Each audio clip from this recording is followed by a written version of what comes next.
Heç o daşlar balaca görsənir, amma yaxından görsən nə möhtəşəm görsənirlər. Hələ orada da gör neçə də elə qayalıqlar var. Gəl yavaş yavaş. Bax biz oradan düşmüşük. Bakının birinci qulağı oradan idi. O daşlıqdan gəlib buradan düşmüşük. Bax indi qalxırıq. Gəlin de qızlar. Qızlar gəlin gəlin. Bax ora qalxırıq. Bayaqdan çox hündür görsənir amma böyle yavaş yavaş. Geçelim. Ha, yukarı bak. Güzel oldu elə. Çok qəşəngdir. Hələ. Bilsəz burada nə tapmışam.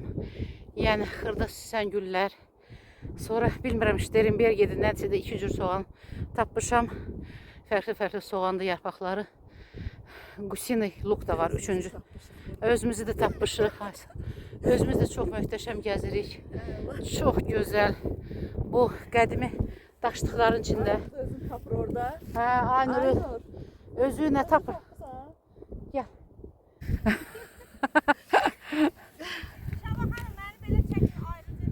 Çəkirəm. Bir də təkrar paftor. Elə, davay, Şakruxan nağarır. Bu həmən ki o mahnını qoyarsan. Getdik.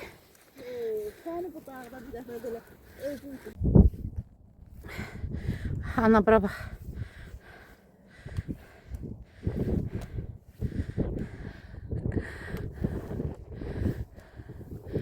Az qalıb çatmağa. Çatırıq.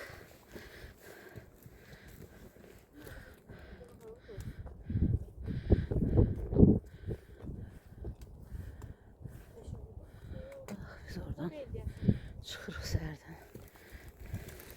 Evet, daşlıq yerdən.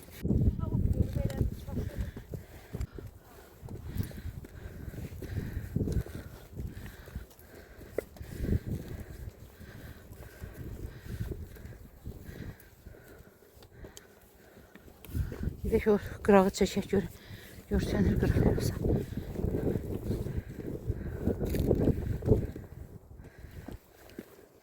Daşlıq deyə əməlli baxdı. Gör necə daş. Hə, aynen. Daşlara bax necə xırda.